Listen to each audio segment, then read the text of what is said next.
So let us begin with Polynesian-inspired movement. There's a whole reason why, because I run retreats in Samoa and my partner's Samoan. Look, he's hiding behind there, but he can't. Because honey, you're too big to hide there. So in Samoa, before they do anything, any sort of celebration, birthday, anything, like marathon, anything, everyone comes together and they do a little clapping. So I'd like us to do that together here. I keep feeling like this keeps winding up, maybe because I'm right next to it. So we'll go through it together. Huh? No, everyone's sitting down. We're going to do a little bit of seated practice and then we'll stand up. The way the practice will go is I'll invite you to go through a little vinyasa or a little flow just to break up the sequence. If you're not feeling it, listen to your body. The big thing about ocean flow is to move in your own ocean, to move to the beat of your own drum. And then you will find a pathway to yourself, a pathway to a beautiful blue mind state.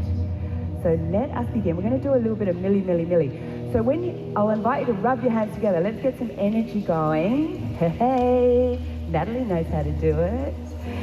We're going to rub, rub, rub, get some heat, get some heat. So when I say milli, milli, milli, milli, milli, you rub your hands. When I say batya, you clap your hands. Just clap your hands once. Let's do it again. Batya. When I say lua batya, you clap your hands twice. Lua batya. Lua batya.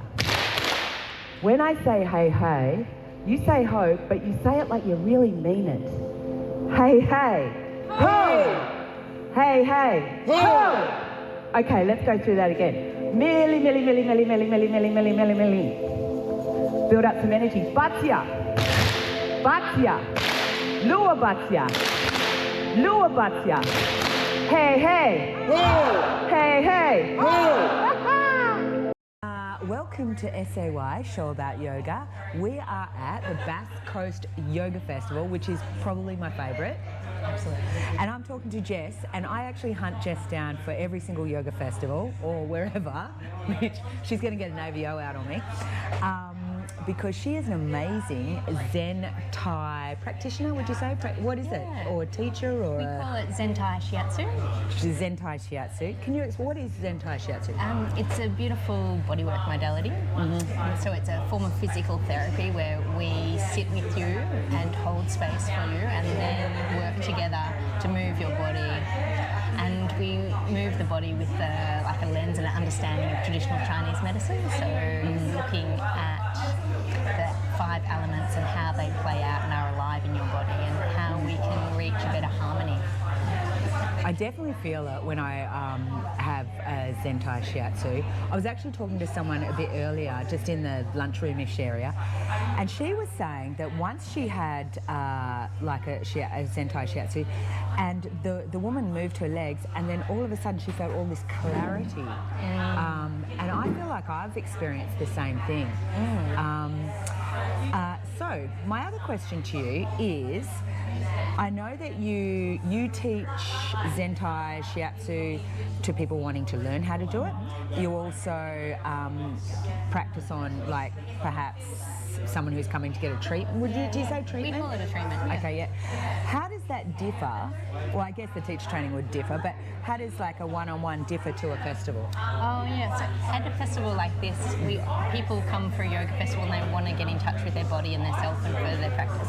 But so often it's when they get on the Zen Thai mat and they're met by a Zen Thai Shiatsu practitioner and therapist that they go, oh, this is what my body needed.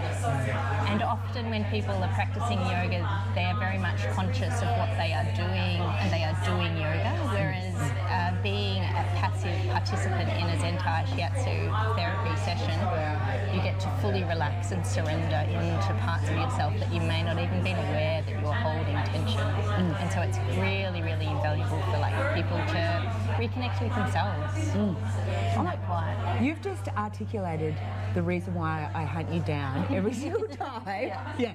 So do yourself a favour, if you're at a festival, go get the Zen Thai Shiatsu first. Yes. And then the rest of the festival will cruise through.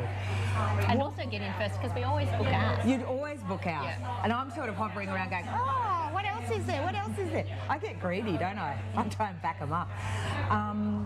So, Jess, what is yoga to you at this stage of your life, or what is yoga to you, or maybe just a couple of words about yoga? So I would actually say that I don't have a yoga practice, but in my offering of Zen Thai Shiatsu, it's a moving meditation, so that in itself is the practice. And so it's a highly physical, we're lunging, we're lifting bodies, we're moving, it's very dynamic and lovely. And so that brings me into physical alignment with myself, and so that the being just purely present and in tune with your body and your breath and your movement in that mindful moment, and also taking care of in tune with somebody else. So it's like yoga plus. It is yoga plus. It's yoga on roids.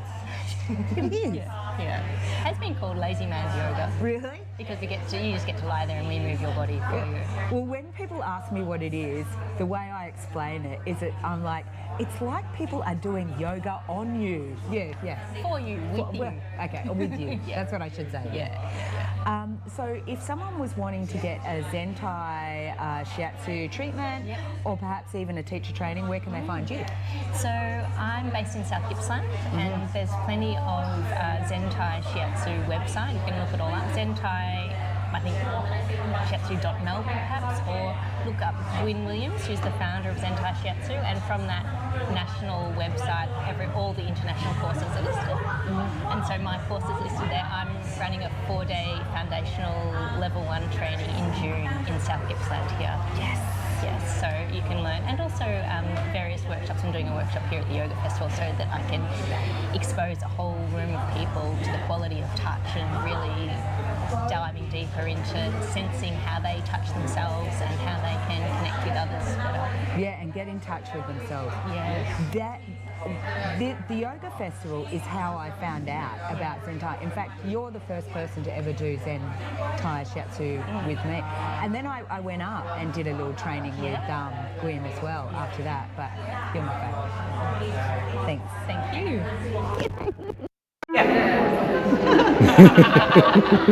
That's the ocean flow. Yeah, we're just getting started. That's it in a nutshell. We're happy, we're playful, it's fun.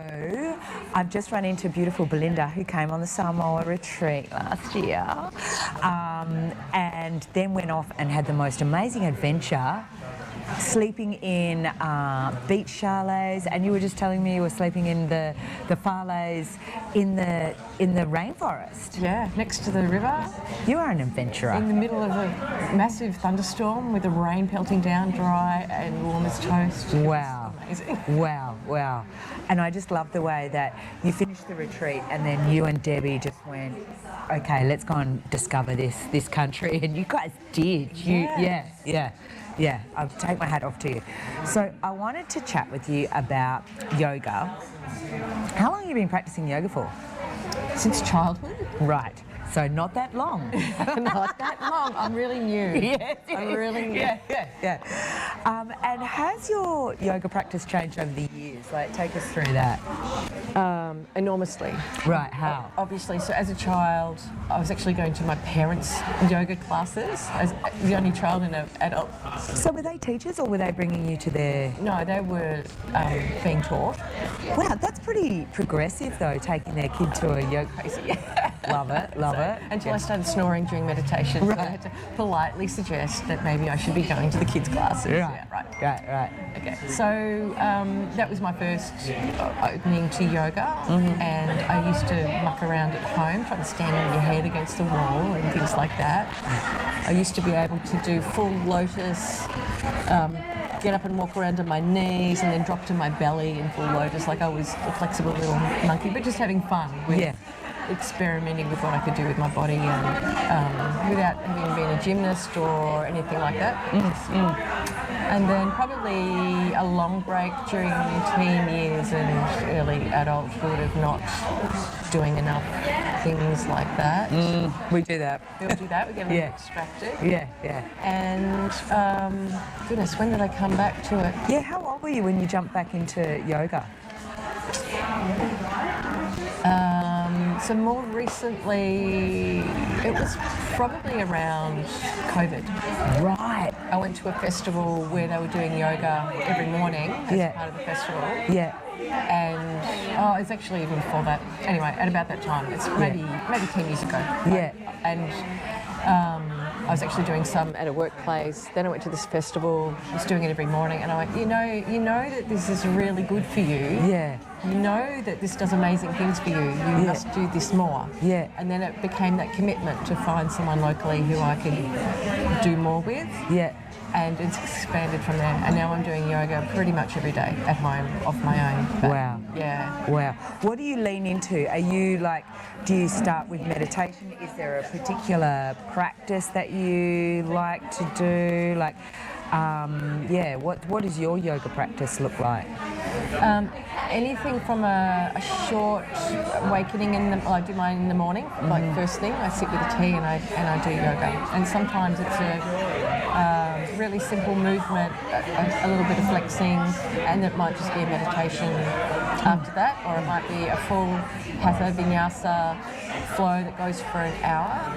And try to challenge myself a little bit, understand where I'm not so flexible, and to use that to push myself a little bit harder and get that inward focus going. Because I've just had an epiphany, right? We had a chat before with Annabelle, who does the menopause. She does a lot of workshops and stuff. And I had been doing yoga a lot of my life, but I really kicked it in as I got older. And she said there's a reason for that. It's because your nervous system and cortisol and all of the things that everyone's talking about is changing as you're getting older, and you're probably subconsciously really wanting to do something like that. And for you just to say, I've just kicked it in as I've gotten older, it's like, oh, wait a sec, maybe she's right. Yeah. But you have to have the experience, or you have to feel the urge to get there and try it and notice it. Yeah. How do you find doing yoga at a festival? It'd be different from home. It's really different from home. Yeah. The first session I did today, and pretty much every time I come here, and a lot of yoga I do in a group setting like this, I get the emotions welling up. Yep. So I've had a teary day. Yes. And there is something about being in that environment with more yogis. There's something about that energetic, and sometimes you can almost feel that energy in a space. Yeah. That change. That I don't know. It's a comfort zone. Oh, great. It's a really gentle holding. Yeah. So you feel like you can just let whatever needs to happen. Yeah. I definitely get that vibe as well. You do. You feel like you're being held, almost like when you go on retreat. Almost like when you're in Samoa. Oh my goodness. Oh, Samoa. Oh, it's like Samoa. So would you say yoga on a retreat is similar to like a festival? Yeah, definitely. Right. Yeah, you've got that immersion. So for one thing, you're away from home. Like the thing with doing yoga at home is you're in a downward dog and suddenly you see cobwebs under the chairs. Right. Yeah. Or the phone goes, or you're like, oh, did I pay the electricity bill? The head's right next to the fridge, and the fridge kicks in. Like, it's not really the vibe I was after. But just click into that, and I'll be right. Yeah. So it's definitely being away from all of those distractions is obviously a huge help as well. You don't have to worry about the bills or the phone call or anything. So then you've got that focus. I'm here to get inside and see what's going on and sort it out. Yeah. You're right. It's a beautiful immersion, like both festivals and retreats, but just in a different way. But I was so glad when I saw you. Thanks for chatting with me, Belinda. Thank you.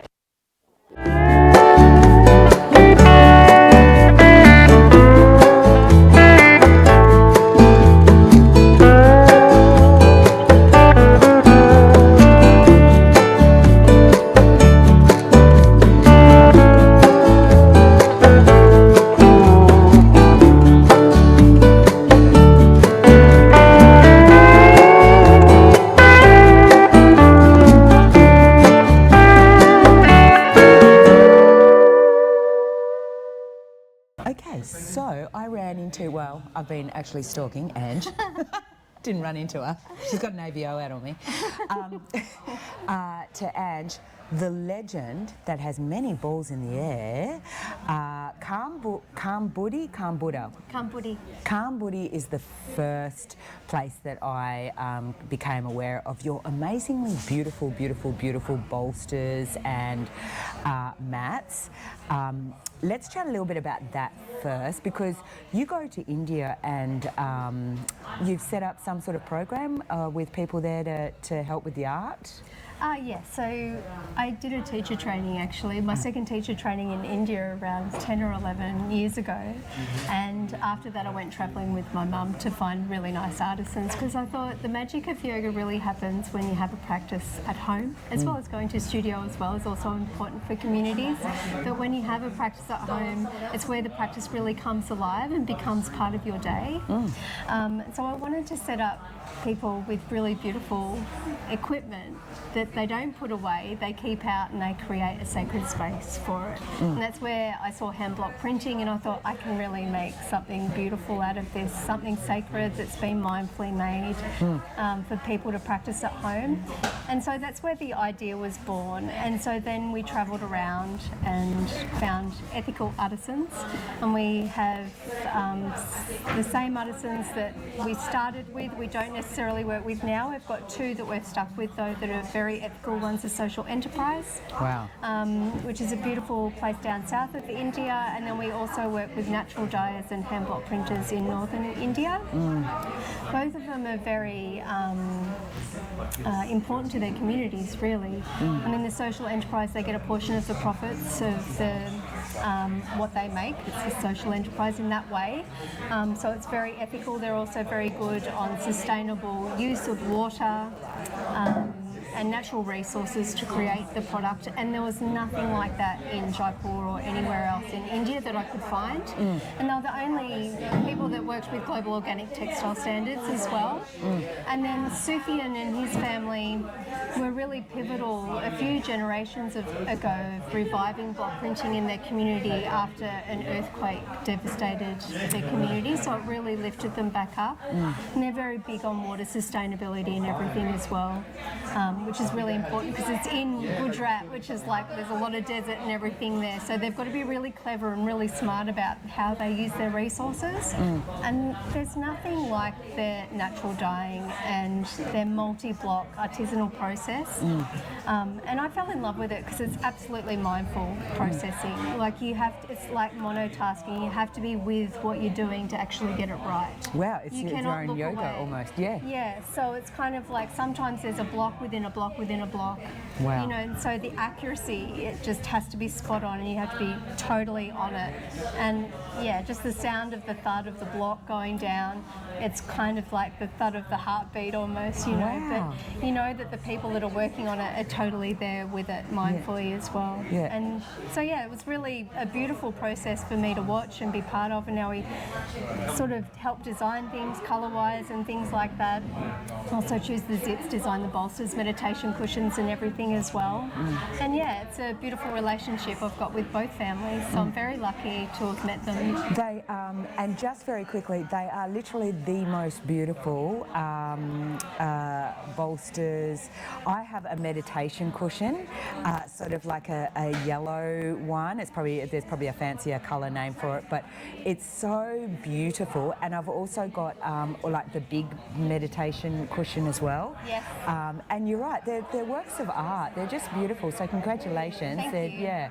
And to know that there's all these other layers of sustainability, but also social enterprising, helping other people, just makes them a little bit prettier, I think. Yeah, and I feel like even the place I work with down south, they were really inspiring to me because they do a lot of work with non-profit organisations as well, and they introduced me to a community called Ananthi, and they support differently abled artisans. So they train them in in vocational training so they can earn an income.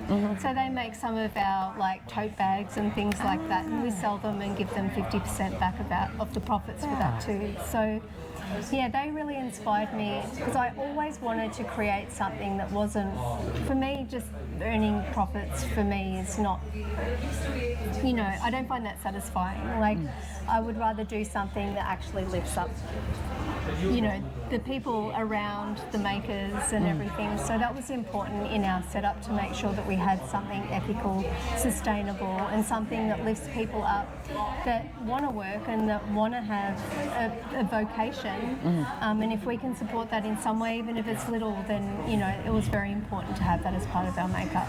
I take my hat off to you because that's a lot of hard work, so congratulations. And on hats, how's this little segue?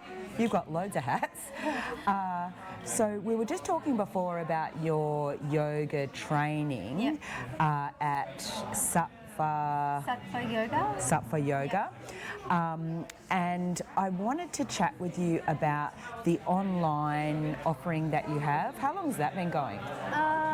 Since September last year. Yeah. Yeah. And I really like what you were saying about the sadhana offerings, like just these short, regular, almost so you could set up a routine or something. Yeah. So the way I've got it set up is that we do seasonal sadhanas. So we move with the rhythms of nature. At the moment we're in autumn, and we're using Ganesha as a deva, and he's grounding energy, and he's also the guardian of thresholds and change and new beginnings as well. So that sort of theming comes in, but it's also important to align our practice with what's happening in nature around us, because we are nature, right? So every season we change our sadhana according to that, and in that season we drop new asana practices every month, and I call them nectar flow, which is more your nectar restore, and then you have your solar practices, which you do in the morning, and they can be anything from an hour to 15 minutes, so you can fit it into your day, but we keep the energy aligned, so it's an aligned container. Wow. And so the energy is not fragmented, it's very focused. So there's definitely an energetic response after you complete the season, and a change in the consciousness space. And so we do this through pranayama kriya sessions as well, and meditation. So it sounds like there's a multitude of sessions, and is it like part of a program or something, and you do each part as part of the season, or how does it work? So the way it works is you join up once with it's a fee to join basically, and it's like an initiation fee.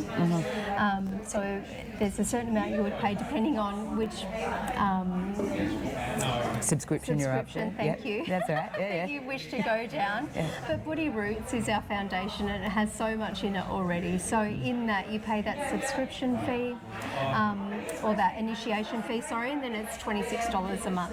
But you can stay on, and you get new sadhanas every quarter. Wow. Or energy, I would say, energy portals, I would say. But there's a lot in that one quarter already. So yeah. It's really unique. Yeah. It's really unique. Yeah. So what's the name of it, Ange? Buddhi Sangha. Buddhi Sangha. Keep an eye out for it. We're going to pop it down the bottom there too, so people can check it out as well. Yeah. So Ange, you've been practicing yoga for quite some time. How would you say, or where would you say your yoga practice is at? Not that it's, how would you say it's changed, or how are you viewing it, or anything on that? Yeah, it's changed a lot over the years. Like definitely when I first started, when I was younger, in my early 20s, I was going to the hot yoga and really pushing it and really into the asana and the physical part of the practice. And then I think I got really sick actually when I was 26 and was in hospital for a long time and had a lot of operations, lost all my hair, and all sorts of things happened, and I was on a trajectory in life that perhaps I shouldn't have been on. I was out of alignment with myself, I would say, but I got very ill, and then as I was getting better, I was like, I need to change my life. And I actually changed my job and I retrained in remedial therapy, remedial massage. And then I did my yoga teacher training, travelled to India. Wow. And I was like, this is so good for me, you know, like the pranayama, the kriya, and the asana. But I started to realise that actually it was the things that helped manage my mind that really changed my life, you know, because we often focus on the asana and, you know, the physical body just holds a lot of tension and we hold things in our biomemory, but we need something to lift that. And that's where the kriya and the pranayama helps pull it out of our biomemory so it can be shifted, and the asana just helps move it along. And so that's where I felt the power was at for myself in my own healing journey. And so I was doing it more to feel more embodied with myself again after having a lot of kind of traumatic operations they were. And it allowed me to connect with that again, but also helped me release a lot of trauma that I had accumulated over that period, and probably before that period too, childhood trauma and everything, but not in a way that was dramatic, you know, it was over time. It was over time that occurred, and I just felt better and better. The more kriya and mantra I did, and the more meditation, and I meditate every day, the better I felt in my mind and more at peace I felt with my life, and the more connected I felt with myself and to other people around me. So for me, that is what the game changer was. Yeah, it was moving beyond the asana. Yeah. Well, I did your class today, which was amazing, and we did kriya. This is the kriya, yeah. And yeah, whoa, you really, you do feel like something shifts. And can I quickly say, you've got the best om in town. Oh. It's totally the right note, the right pitch. It's like sometimes I'm trying to, but it's just perfect. Well, I usually open every practice with 3 sounds of Om, and then I always end with Om Shanti Shanti Shanti. Yeah. So it's practice. You had a lot of fun, but straight away I'm like, oh yeah, she's got a good Om. Yeah. You are a good Om. I love mantra. Right. I love mantra. I love connecting our voices together, and usually what happens when you connect your voices together, your breath starts to come in sync with other people, because you have to take the same breath as other people to get the words out, right? So the breath rhythm starts to sync, and then the heart rhythm can come into sync. And what you feel when you have all your voices together, when you really tap into it, is this union and connection, you know, and to me that's yoga. Yeah. So, you know, I feel like mantra is just super powerful. Yeah. Well, thank you for connecting with me today. It's my pleasure. You're Thank the you best. for having Thanks, me.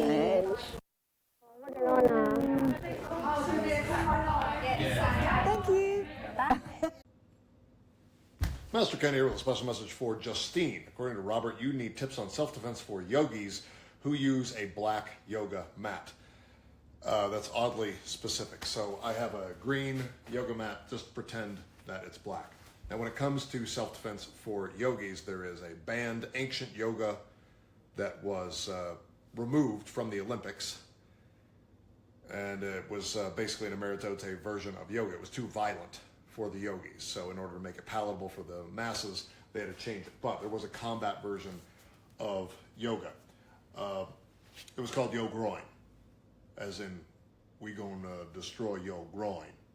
And the way you do it is by using a rolled up yoga mat for strikes, striking in the face, solar plexus, striking into the groin. You can even reinforce it here, put it against the hip, and just striking to the groin. You can choke with it. Thing I like to do is use it to block the vision. Someone comes up to you and says, oh, namaste, I'm going to take your car keys from you. And you go, here, okay? They can't see, boom, punch them, okay? Suffocate them with it. They fall down. Then as always, restart that groin. So,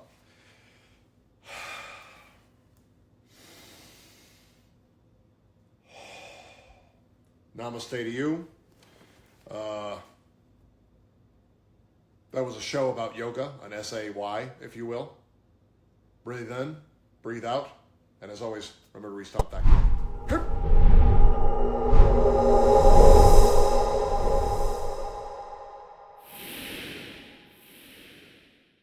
So, I have managed to entice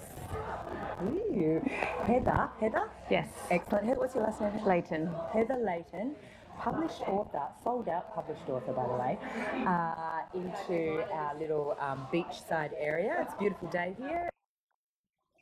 Stunning. It is so good, isn't it? So Heather, can you tell me a little bit about yourself and everyone else? Because I know your book, sold out book. Wake the Fuck Up. What a great name for a book. What's it about? Tell us all about. So I'll do my little spiel first Please on do. who I am and how I got to this place. Yes. So Heather May Leighton, I'm the founder of the Ankara Academy. So for many, many years I've been working with women to help them find their voice and find careers that really work for them. And I also do shamanic training. So I initiate women into shamanism. Wow. So they can go out there and change the world.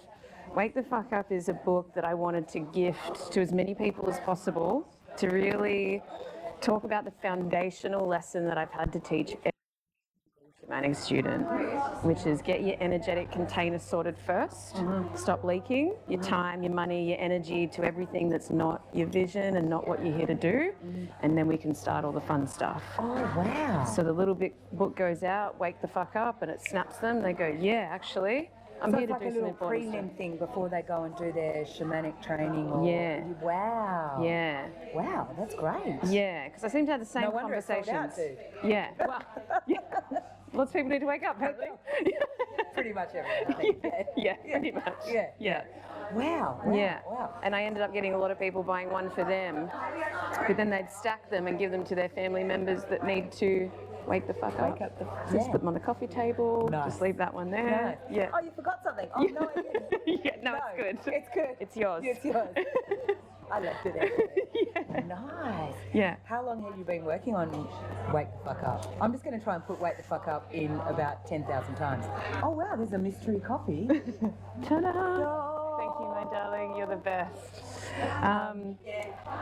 Oh, look. I think you work on these things energetically for a very long time before they actually come through you. Yep. So I was waiting, it's sort of sitting in the ether, waiting for the time that it was going to come through, and then when it comes through, very quick, very easy, done. So I got that knock on the door last year. Right. Yeah. But you probably were formulating it, or it was probably building, like you said, in the background with all of these 100 crew that you're coming across that just needed this little prelim book. Yeah. You know, I've been having this conversation so many times, and there's only so many places I can be. So I thought I better distill it in a book, and then it can be wherever it needs to be. Conversation. This is where we need to start. Let's get on top of this. Yeah. So now the book can just read it here. So is it part of the book? Is it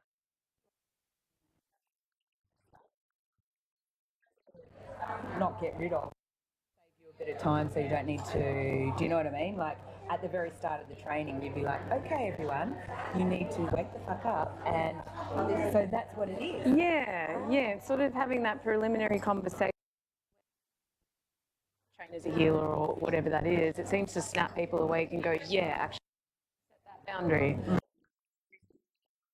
Text. I'm not going to be here.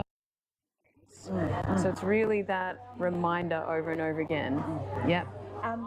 What is shamanic? So this is can you explain a little bit about it? Sure. Thank you. So part of my work has always been to prepare women for the path. Get your energy ready, get your chakra system organized. Yeah, we want good energetic health.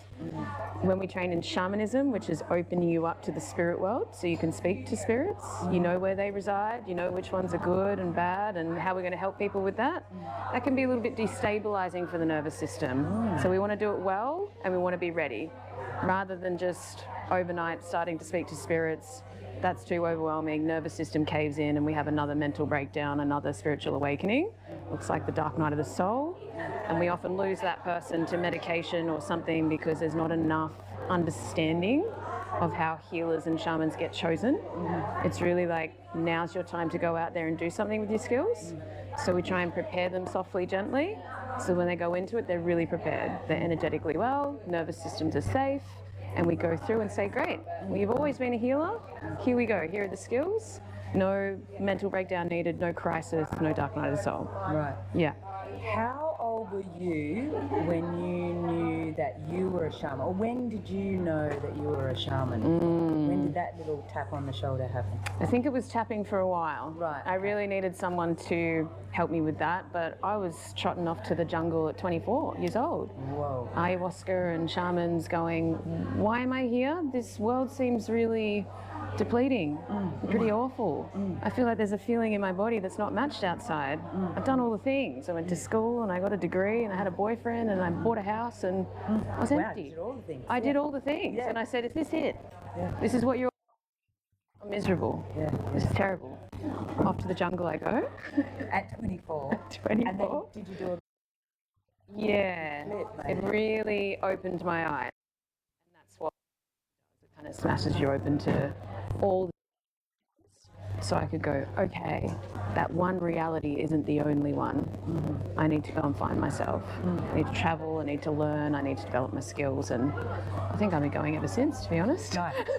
With the, just dabbling in, with the ayahuasca, do you continue to use that plant medicine? Is that what you call it? Yeah, just getting my terms right. Yeah.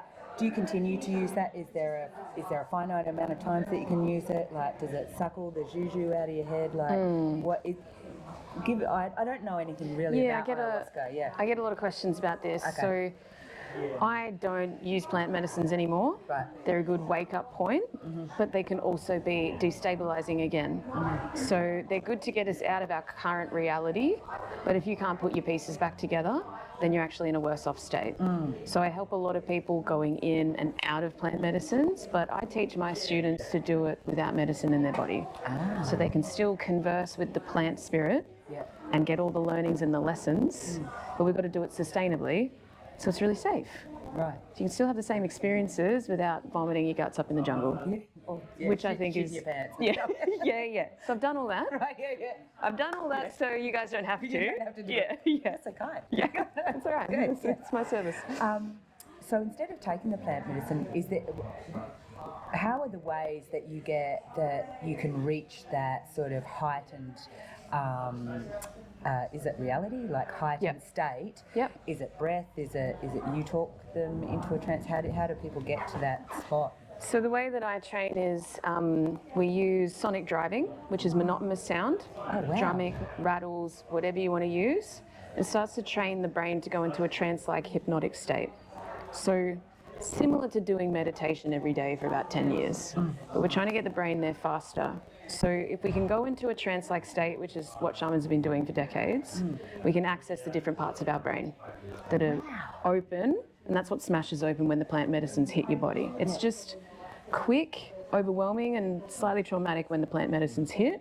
It's really based on how well you are, but this way is a little bit slower, but we can open people up, particularly their visual centers, slowly, and they can get to the same peak states. They can also come out of them gently and go about their day. Wow. They're not shitting their pants in the jungle. So it's great, right? It's really good that they're not shitting their pants in the jungle. Yeah. Wow, I've not even heard of that. That's and so, first book sold out. When's it coming out again? Back online. Back online. Yeah, you can order it. Oh, you can order it. Excellent. I believe there's a second book. There is a second book, yeah. Is it called Shut the Front Door? I wish it is. Next one, darling. Next one. Yeah. So Wake the Fuck Up was the intro. I'm going to tell everyone about your book. It's called Wake the Fuck Up. Yeah. Right? I think you need it. Yeah. Hello. Yeah. The second one is the full chakra system upgrade. So the building frequency to prepare for the path. So it's called From 3D Survival to 5D Sovereignty. Wow. I'm trying to move everyone from 3D, really grounded, into a high frequency so they can do all the fun stuff. Yep. Talk to spirits or just talk to their higher self, have a vision, speak truth, all of those things. So we need to build the foundation first, wake the fuck up. Yep. And then from 3D to 5D is the next big one. And there's things you can do in that book. There's applications and actions to actually move you through it. Is this your training in book form? Like, is that what it is, or is it an offshoot of your training? Do you know what I'm saying? Yeah, it's 15 years of working with women, knowing that they're healers. I can see it, but there's confidence issues and there's leaky energy, and we haven't got the higher centers open yet. So they can trot off to the jungle and smash them open and come back to their life and go, well, nothing actually got better. Or we can build them slowly, and they will slowly. I think I'm here to be a healer. Right. I think I might be a medicine woman. Yeah. I think I could really help people. Yeah. So it's a nice, gentle way of doing that. And I don't mind how we all realise that you're beautiful people and here to do good things. Yeah. But raising energetic frequency is tried and true. Every time works. They just get to a peaceful place within themselves. And the nervous system is more regulated, which is important now. Yeah, people are sort of noticing that now, aren't they? Yeah, it's becoming very popular. Yeah. Nervous systems are very popular. Yeah, it's like I'm in chronic stress all the time. Yeah. And everyone keeps talking about cortisol. What? I didn't even know I had cortisol. Yeah. Now, apparently it's peaking up. Yeah, totally. Yeah. Cortisol's been running the show. It's been totally running the show. Off my face on cortisol. Yeah. And so where can we find you, Heather? Byron Bay, I believe. I'm on the Gold Coast at the moment. Gold Coast, sorry. Yeah, so I've got a website, just heathermaylayton.com. Okay, we're going to be popping that down at the bottom so everyone can find you. Excellent. There'll be links to the books there. Yes, there There's will. also links into the Ankara Academy, which is where I do the shamanic training. Wow. Social media, I'm all over it. Yeah, nice. Hopefully very accessible. Yeah. So love to hear from people. Excellent. Thank you so much. Thank you. That was wonderful.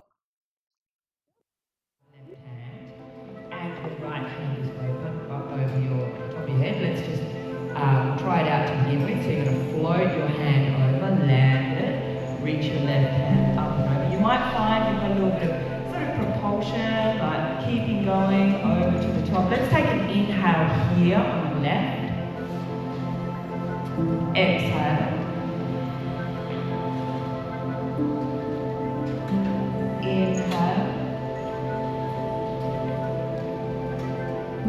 And exhale, just floating, going very slow, dropping into the journey, not the destination. Then close your eyes and just a few more. Inhaling over to the left. And then when you're ready, exhale over to the right. Almost as if you are moving through water, slowing right down so that you can feel. I've just met with Amy, who has written a book called, let's show everyone, oh my God, The Ocean of Yoga. And so there's so much alignment because I like the ocean. Behind us. And there's an ocean behind us, and your book is called The Ocean of Yoga. What is the Ocean of Yoga, Amy? The Ocean of Yoga is a rich resource for yoga teachers and yoga practitioners who are just yearning to learn more about yoga beyond the physical practice, beyond the postural practice, and maybe feeling a lack of integration. And so if you're interested in, learning about the subtle yogic anatomy, also the history of the developments of yoga across the timeline, going way back to, thousands of years really of what we at least know now, that is in here as a context and foundation for the practice, but also we explore different texts, different traditions, and different tangible techniques beyond sort of what we might know in mainstream yoga. So it's really for those who just seek to have more knowledge and depth on the path of yoga, but maybe don't know where to turn. And knowledge on yoga shouldn't cost a lot of money, and I do find a lot of folks tend to invest thousands of dollars in teacher trainings only because they want to know more about yoga, because they don't know where else to turn. And so that's what I hope that this book does for students, and also to deepen knowledge for teachers, for their assimilation of knowledge. So it's coming out in a few days' time, technically, so we get a special sneak peek, an early preview, which is great. It sounds, and I can't wait to have a look at it. This is the first time I've seen it. I'm going to have a look at it afterwards. But this sounds like the perfect book for someone who's just done their 200 hour and they're thinking about, where am I going to go? What's going to be my dharma? What's going to be my journey with yoga? Because as you said, there's an ocean of choices. And you can get really tied up and you can get really confused about where to go. This sounds amazing. Thank you. Yeah. What drove you to write this, do you think? I think just I've been teaching for many, many years now, and so many conversations with students and teachers who feel a little bit disenchanted in mainstream contemporary yoga, and just they feel there's a lack there and a desire to know more, but perhaps unsure of where to turn. And so that was sort of the driving force.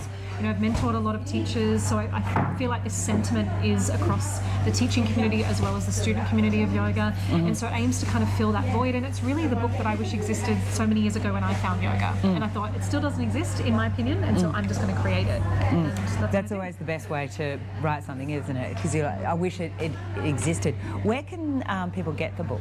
So this book is published with Shambhala Publications, who are a very esteemed publisher in the United States. It's distributed around the world with Penguin Random House, which is phenomenal.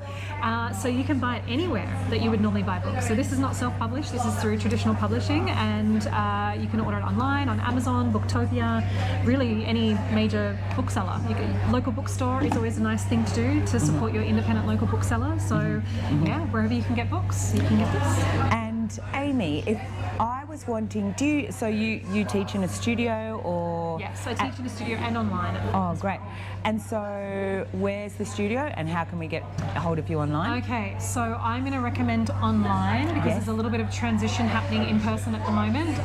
So the best place to find me is on Instagram, which is at Amy E. Landry. There's a little E in the middle of my name there for my middle name. But also I'm facilitating an online 300-hour teacher training for existing teachers, which has sort of grown out of this book because I wanted to create an online training where teachers who've already done a 200-hour training but just are really looking for that guidance and support to integrate and deepen their knowledge and just feel like they're sharing yoga with greater integrity and clarity. And so I created that level 2 300-hour training, which I'm facilitating online at the moment as well, and there'll be another round later this year starting too. So okay, great. And so we can find that via your Instagram with the Amy E. Find me. The online training is under the school name of Shruti School of Yoga. Yeah, and we'll pop all of this on the thing as well. Yeah. Okay, great. Amy, one last question. So, how would you explain how yoga is to you at this stage of your life, perhaps even after writing this book? Because it does change a lot with each stage of your life. Any words around how it is at this stage of your life, yoga, or how it seems to you? Yeah, so I think yoga, when I was in my 20s, it was really something that felt a bit like an isolated practice. I had my yoga over here and then life over here. And yet there was always a spiritual yearning. And I think as I've gotten older, I'm now in my 40s, I've had children, and as I steep in a more rich sort of knowledge base of yoga, I very much experience as a way of life, but bringing ritual into daily life, whether that is a mantra before a meal or honoring the sun in the morning and aligning my practice, my sadhana and so forth with the seasons as well. Because when we look way back to the Rig Veda, or the oldest texts on yoga and Sanskrit texts, there's so much honoring and worship of nature, and that is actually part of living yoga. And so I really feel that reverence is embedded in daily life now. And so I still obviously have a more tangible practice, but there's nothing isolated now. It really feels woven through life, and that's so enriching and such a pivotal shift for people as they mature on the path, knowing that yoga supports you through those life transitions regardless of what you're going through. And that's what's so beautiful about it. Yeah. That is amazing. Thank you for chatting with me. Thank you. Lovely to meet you too. Yeah, thank you. Ocean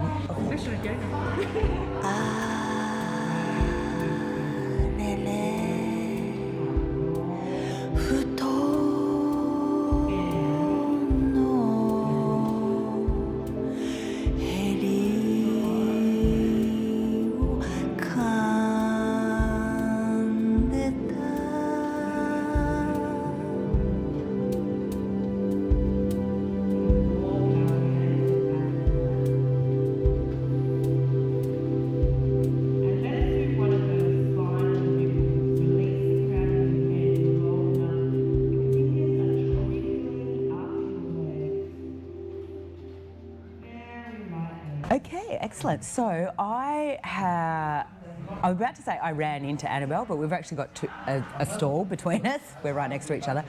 But I've been following Annabelle for a very long time. I've been following you too. Mutual Admiration Club. Annabelle has this amazing business, and you do some workshops and you've got the props. I'm going to leave it over to you, and it stems from... It stems from me not knowing I was in perimenopause. Right. And my yoga practice was what, it just gave me the place to land and the place to unpack and come back to myself. That's why I got so serious about yoga when I did, because, you know, like so many people, I dabbled in my 20s and 30s, but it wasn't until I was in my 40s I got really serious about it. But then I found, first of all, my knees started to hurt, and I designed what was then the knee pad, the Fernafrost knee pad, but then my wrists started to hurt, so then it was under my hands, and then my ankles started getting sensitive, so when I sit in meditation I have it under my ankles, and then I needed my bolster to not be heavy, to lug, you know, over this side. So everything in the product range came about because of what my body was going through. I didn't realise it was perimenopause until I knew. And then it was like, okay, estrogen leaves the building, all of our joints start to ache, our cortisol goes through the roof, so our nervous systems are on alert more than they were before, which is why in your 40s you really need your yoga. And yeah, so the product line was quite an organic a development in line with my perimenopause experience. Oh my God. Who knew? Yeah, well, just as you were talking, I'm like, wait a sec, I amped up my yoga in my 40s. Wait a sec, I started noticing, like, but you just think, oh, I'm just wearing out. Exactly. You do, there is quite, I don't know if lens is the right word, but there's seems to be a lot more talk about menopause nowadays. How do you think there's enough talk? And how are you finding menopause in yoga? Is there, you know, I feel like you're on your Pat Malone out there at the moment, like, Yeah, I would love it. My daughter's 30. I would love it for when she hits menopause for her to be so educated on what to expect, on how to support herself well, on what she needs to change, and, you know, give herself permission to be in the experience, because for so many years it's been swept to the side. We don't talk about it. I have 4 older sisters, right? And 1 younger sister. My older sisters, it's like it never happened. Don't want to talk about it, like nothing to see here. Hello, there's plenty to talk about, and I'm doing all the talking. So I'm educating my younger sister, who's 52, and helping her through it, because there is so much we can do to support ourselves well, particularly regulating the nervous system a little bit better, getting cortisol down, bringing the feel-good hormones up. This is where yoga is absolute gold. So in terms of our physical practice, we need to adapt that to suit what's going on with our bodies. But I really believe where yoga can be most helpful is in inspiring us by the goddesses, and I use 3 goddesses in particular to work with for inspiration, and getting our heads right about the fact that this is a slow transition in and out. We're in a state of flux for at least a decade. So basically, I tell my clients at 30 years on to when you got your first period, that's when you're dipping your toes in the water, perimenopause, and then it will go a good decade, and it's a slow transition out as well. So even after you've had that last bleed, it's a slow transition out of the random stuff that comes up, right? So our yoga practice then becomes our anchor. It becomes a place where we can be forgiving of ourselves, where we can give ourselves permission to kind of be in this cocoon of evolution, treat ourselves well, and this is what my niche practices are all about. So we do strength work. I bring weights into my practice. Yeah, talk about your niche practices. I'm really interested in that. Yeah. So we want to maintain muscle mass. Oh, there we go. Menopause again. Exactly. And bone density. We want to do as much as we can to support that because it's going to deteriorate as we age. There's no question about that. So the more we can challenge our muscles, we're challenging our bones as well. We're helping ourselves stay strong. Also, you know, so many women experience frozen shoulder. Yes. And it's weird because your back starts getting really itchy because that's another symptom, but you can't scratch it because your shoulder's frozen. Why does no one talk about it? Like every man and his dog gets frozen shoulder. Yeah, well, so no men and no dogs, only women, but yeah. Yeah, exactly. And your doctor will send you off to the physio who will give you some exercises that are, hello, yoga. Yeah. So it's like, but I'm doing that already. Yeah.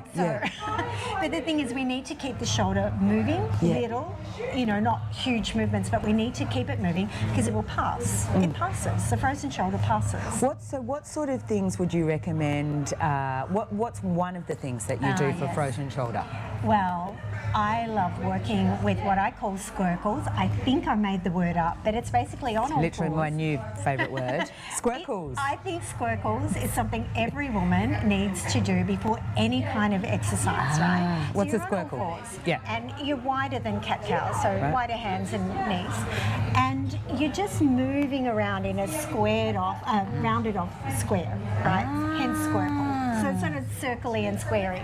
But you're getting into the synovial joints, so shoulder, elbows, wrists, hips, knees, ankles, and neck. So working with that synovial fluid and getting the viscosity up because it gets quite claggy and thick and restricts our movement. So for frozen shoulder, just really gentle articulations of the shoulder works into that synovial fluid and can help quite a bit. Right. And like even if it's in a lot of, because I know a lot of people feel like it's inflamed, that they shouldn't move it, but you're saying no, definitely keep moving it. Gently. Right. Mindfully, gently, permission for it to be as it is without, you know, being mean to ourselves about my shoulder's not working. Yeah. So being nice to ourselves, but keeping it moving. And at some point it does resolve.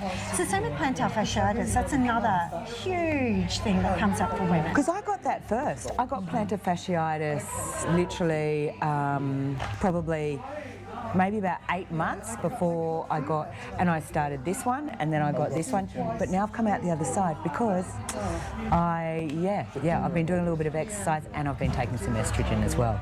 And that's a thing. And as a yoga teacher, I can't say to people, please go on HRT. No. But I think it's a conversation worth having because the information around HRT has changed dramatically from the messaging that we got in 2002. In fact, the FDA in America got up on a podium in November and said, so sorry, we've had this terribly wrong for 20 years. Can you believe that? And that's like, you know, a generation of women who have not had the option, really, to choose that. And it's not for everyone. But you should at least be able to have the conversation with the doctor and have the correct information given to you because it can be a terrific support for many women. It's not for everyone, but, you know, if that's your thing, then yay. But if it's not your thing, it's not the end of the world. And there's plenty that yoga offers us to help us through. So I want to be able to have women know what their options are on the mat and in terms of the breath practices that work so effectively for us, regulating the nervous system, and also coming out of that sense of shame around menopause. You know, like I was saying with my older sisters, it's like push it into the corner and don't talk about it. Well, no, like when I was working in corporate before my yoga life, I would be falling asleep on my desk at 2 o'clock in the afternoon. No amount of caffeine was going to fix that. And the brain fog and like trying to remember stuff, like you're in the middle, or the best one, when you're in the middle of a meeting and then all of a sudden that hot flush and everyone in the room is either 20 or a bloke. And so they look at you like, oh, there's the stupid old lady having a hot flush. It's the worst. And there again, breath practices to help with that. And at least then you know, okay, this is starting to happen. The first thing I need to do is not panic, breathe bring the cortisol down. That's the first thing. But then, you know, working with the breath and, you know, Shitali breath, where we roll the tongue and stuff. There's a really subtle way of doing that. And you can do it in a meeting at work. No one's going to know you're doing it. You're cooling down. So, you know, lots of great little tools that can really help. And I think too, I do a lot of work with pelvic floor integrity. And I use the word integrity because I think it's really important that we know that we need to be able to laugh and jump and skip and do all the things, sneeze, and have everything hold together when we need it to. But we also need to be able to yield into softness. And again, the breath helps us there because we can let the pelvic floor soften on the exhale, on the inhale rather, I'm sorry, and then on the exhale, that containment and that strength through the midline and the pelvic floor. Both are important because we also want to be, if we're in a sexual relationship, be able to have sex without pain, you know, and tensing up like this, not going to help anything. Even if we're not in a sexual relationship, getting a pap smear or anything like that, any kind of exam, this is not helping. So I really encourage women to be able to do both, have that integrity, softness, yielding, and also containment. And that's really important. So Annabelle, you're offering, is it called, what's it called? Is it called No, what's your offering called? Like I've seen you do workshops and stuff. Yes, I do. No, she is my friend Renee. Oh, right. Okay. And Gabby too. Yeah. No, so I run one-on-ones with people, which is a menopause yoga reset. Yep. And we work on, you know, the specific things that they're being challenged by. Yep. And how we can adapt the practice, the breath practices, all of that to help them. So that's one thing. I run a weekly class at Studio Wellness on Sunday mornings for perimenopause and menopause. And each week I, you know, flavour it more in this direction or that direction. And I run workshops as well. And you also do a yoga retreat, I just heard, Soul Shine. Yes, can't wait, that's June. So my yoga retreats are general. Right. They're not yoga menopause specific. Right. Having said that, I have had a lot of inquiries around having a menopause one. So, you know, depending on what the world looks like in 2027, I may consider I totally think you should. I totally think you should. Thank you so much for sharing information. Like, a lot of us are looking for what to do, you know, because it now seems that you can speak openly and honestly about it. You're absolutely right. Shame, and even like I know strong women that aren't shameful. They just don't know where to start. Yes, exactly. And the information is starting to get out there, but there needs to be many more yoga teachers educated in this area, and many more women feeling okay about going, yes, I'm signing up for a menopause class because it's what I need. I talk about Dumavati as the senior goddess, and she's part of that inspiration package of three goddesses. But Dumavati is seen without a consort, so she's the only goddess on her own. And her message, she's in a chariot with no horse. So her message is stop, right? Yeah. And then she's seen sorting the wheat from the chaff. Literally sort it out. What do you want? What works for you? Yeah. She wears this white sari, so no colours. She's just straight, clear. It's a colour of clarity, of course. No jewels, because she doesn't need them. Like, she's just got it all going on. Wow. I love Dumavati, and she's not some frail little thing. She's like this powerful, clear, independent goddess, and that is what we're heading for, not the frail little old lady in the corner. No. That's not where Gen X is going, and it's certainly not where I want my daughter to go. So, yeah, I think things are changing slowly, but we're getting there. Well, thank you so much for talking to me, goddess. Thank you. In my menopause cap. I love it. I can get you one if you like, or maybe you prefer Perry, I don't know. No, I'm definitely in menopause, yes. I would love one, yes. Thank you.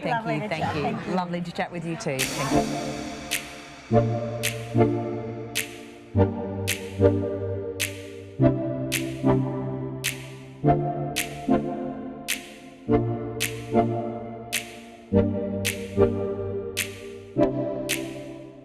Hello, Alex. Hi, how are you, Justine? I'm good. Nice to see you again. Good. Yoga festival. Yeah. legend. Back again. And you brought in your amazing water bottle. The disco water. Yeah. I can't remember what it is. Hydrogenised something or other. Hydrogenised and filtered. Yeah. It's sorcery. Something. It's it tastes sorcery good. water. It tastes good. It's magic water. Tastes good. So I wanted to chat with you. You just got back from India again. Yes, I did. Yeah. And where you did your what? I did the level 2 300 hour at S.A.Y Yoga Academy. Far out. And you just finished your online, had you? Yeah, I did the 200 online, and then I went and did the in-person 300 hour. Yep. So yeah, it looked amazing, the whole journey. Oh, it's amazing, yeah. It is. We were talking before and we were a little bit more articulate about how amazing it was. Because you were saying stuff like, it was just like a total game changer, wasn't it? Like the way you approached a lot of stuff. You were doing how many kriyas? Yeah, we transmitted something like 80 different kriyas. Whoa. And then you're practicing every day. And, wow. You know, it's a pretty special place to be in that. Just wake up, puja meditation, asana, you know, like it's just, and then workshops. And I guess you've got that. You just go, and then you're surrounded by all these yogis from all over the world, like 21 different countries. Wow. People from all over the world who are all... And you're just sort of held, I guess, you know, so that you can really dive into it. I remember you saying that. You could just really sort of let go to... Yeah, I mean, Anand he's all heart, and and they just crack you open, and then there's, you know, they just pour in the wisdom, and you just, and it's, you know, it's not just him. There's a whole team of master teachers who, on their own right, are just amazing people to be around, and to be around that for a month was a total blessing. Wow. So since you've done that, what changes have happened? What has emerged from that amazing experience? Devotional practices. Yeah. I went there for Kriya, pranayama, you know, the wisdom, just to be in that zone, and just the spiritual part of it, just kind of just went, actually, this is what you're here for, not this other stuff. Right. And that was, you know, life challenges that were just happening, and it was okay, what challenges where I was completely out of control. Completely out of control in the situation, and the only thing I could do was dive into that stuff. So it actually, and I was there held by amazing people and an amazing teacher and an amazing team, and you know, everyone from the gardeners to the cleaners to the, you know, coffee, you know. We're spiritual. Spiritual, but all the things with coffee. The job description. The job description. Okay, you're a barista. Okay, are you spiritual? Yes. Okay, you got the job. I wanted to chat with you because I believe that you've got your look. Ballerine yoga therapy. That's what I wanted to talk to you about. So this is part of the training I've done. I'm still doing more training on that this year. So. And I think you were saying, from this S.A.Y lens, from all of the stuff that you've learned over in India, it's a different take on yoga therapy, or it's a wider pool of techniques, I guess. Right? It's not just asana techniques or breath. There's kriya. There's all sorts of different things that. It's not, I mean, I don't know where I am, there's not a lot of kriya happening. And kriyas, from my experience of the time at S.A.Y, we did a lot of kriya, and it's an energetic transformational tool. And so there's lots of different kriyas for different types of energy, and, you know, and so it's about, what I'm doing with this is to try and take it on a personalised practice for people, so that, you know, you go to your general class and you get, you know, today the teacher's teaching a certain breath practice and you're doing a certain flow, and hey, great, that's great, and you're at the right place and getting what you need. But maybe you've got low blood pressure that you need to, you know, or you've got high blood pressure and you need to lower it, and you know, you go to class and they're teaching a couple of bhatti and you go, well, actually I need to be not doing that. And so it's a bit more of a conversation about what practice you're doing and having your own practice. Keep your community class, keep your classes with your sangha and all that, but it's about having your own practice for you that you can do wherever that you're doing to benefit your own, whatever that might be, physical, mental, emotional, spiritual path, whatever that might be. Or it might be changing your relationship with a certain health condition, or maybe slowing down, maybe you need to, like this, there's an array of yoga practices, and they have like specific benefits, Yep. and it's taking those and targeting them towards what works for you. How much time have you got? I've got 5 minutes a day. I work a busy corporate job. My doctor says I need to lower my blood pressure, and In 5 minutes. he said you should try yoga, right? Or she, whatever. And then, can you lower your blood pressure in 5 minutes with a breath practice? Yes, you can. What is it? Like, what practice is it? So, And what is it specific to you? yeah, specific to you. Yeah, Wow. exactly. Wow. Yeah. Wow. So it's more targeted really, and giving. The idea is to empower people to make their own change. Right? I'm just there to help guide and help share my knowledge and share my experiences and learn and research about whatever. I'm not a guru in that sense of. I learn and I try, and we try something and we go, right, did that work? No, it didn't. Yes, it did. Like I've had some, success lately with a student with long COVID, right? Oh, right. So she's gone from 45 minutes a night of fair sleep, using her phone to track it all, to over 3 hours of good sleep a night in under 2 weeks of a practice. Whoa. So, like if you're committed to change and to learning and trying and experimenting, then this is what yoga therapy is. It's like, try it, does it work? And at that point we're now going, okay, sleep's toning back down for her again, so we're going to go and try, we'll change the practice and adjust and pivot, and you're not doing it alone. Yeah, that's what I'm picking up. It'd be great. Yeah, it's great to have a therapist along for the journey with you, trying to understand what's going on with your body, and you're coming from a place where you've got lots of different modalities that you can teach them. And hold that space for them and just be there along the path. It's so amazing. Yeah. You're so cool. It helped me in my path, so I'm just sharing. Yeah, what you've been learning. Where is there more training on the horizon for you, Alex? So enrolled currently with Yoga Therapeutics Australia, doing their accredited yoga therapy training. So by the end of the year, I'll be an accredited yoga therapist. Potentially, that's health insurance might be able to, if that goes back on the thing. And that's great. I think they're working on that. I think they can. The NDIS or something, can't they? I'm not sure exactly, but again, it's just I love to do trainings. So do I love it. It's like, what else can I learn? What else can I learn? And how can I, what does it look like? It could be, it's just something I want to do. So. It's good. It keeps us young and it keeps us always growing. Yeah. Where is your yoga therapy? How can people... I'm BallerineYogaTherapy.com, so I'm based on the Bellarine Peninsula. Beautiful. It's probably something that you need to at least have one-on-one session together or two.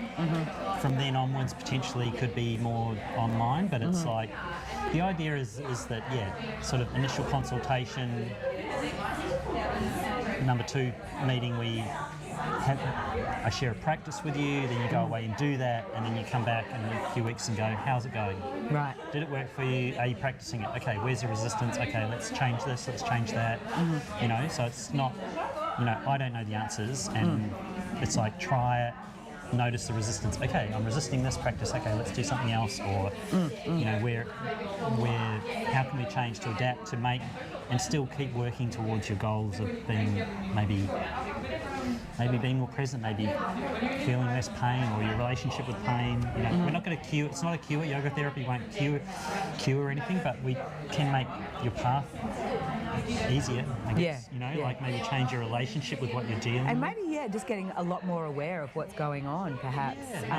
Maybe you can just feel good for half an hour a day. And that's enough.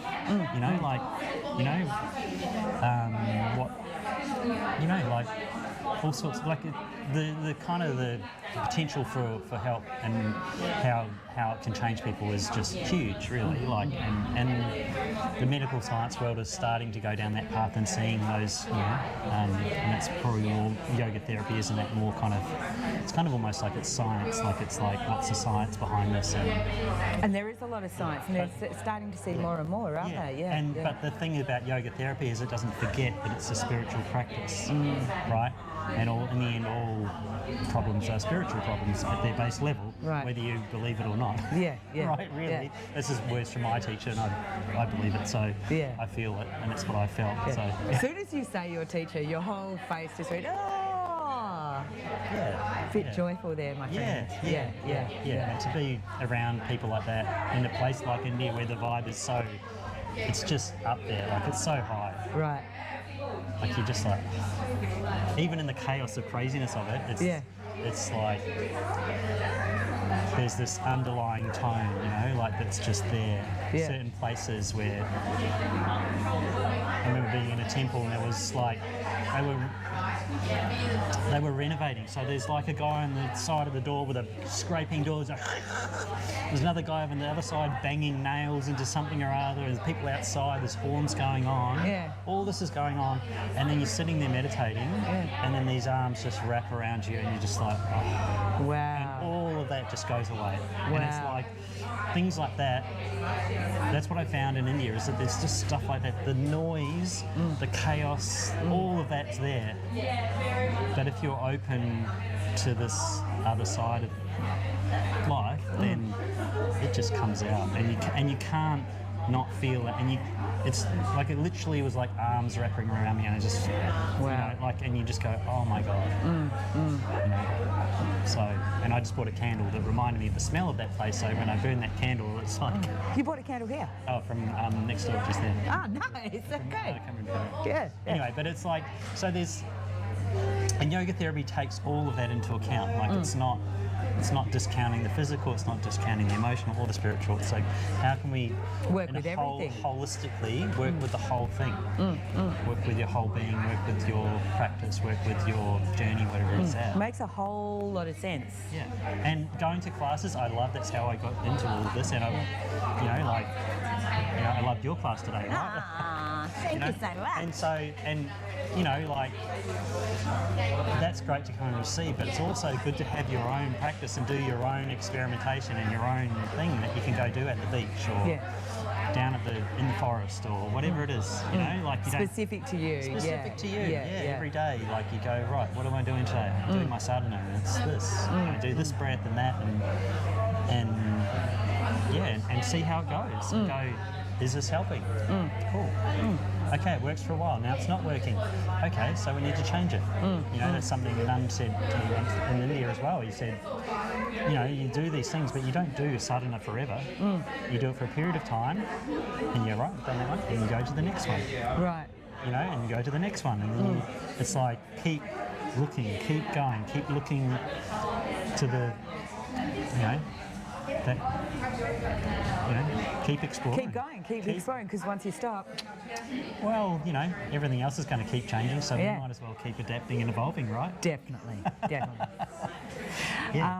So, thank you so much, Alex. Thanks for... We're gonna pop Bellarine Yoga Therapy on the podcast. Amazing, thank you. And thank I'm you on again. Instagram and reach out if you've got any questions. If you just want to give me a call and have a chat, more than happy to chat to people about what it is, and Perfect. Yeah, it sounds really good. Keep going on your path and keep learning, huh? Yeah, definitely. High five. Namaste.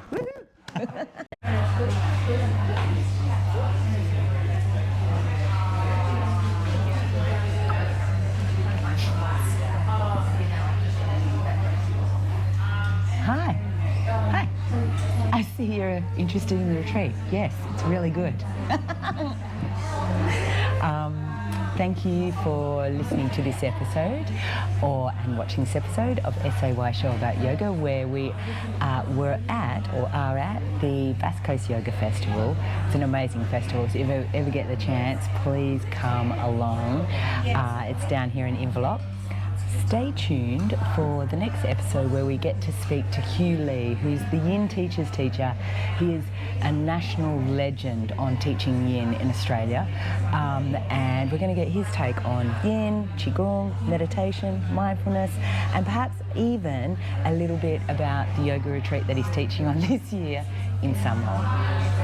Thank you so much, and until next time, namaste.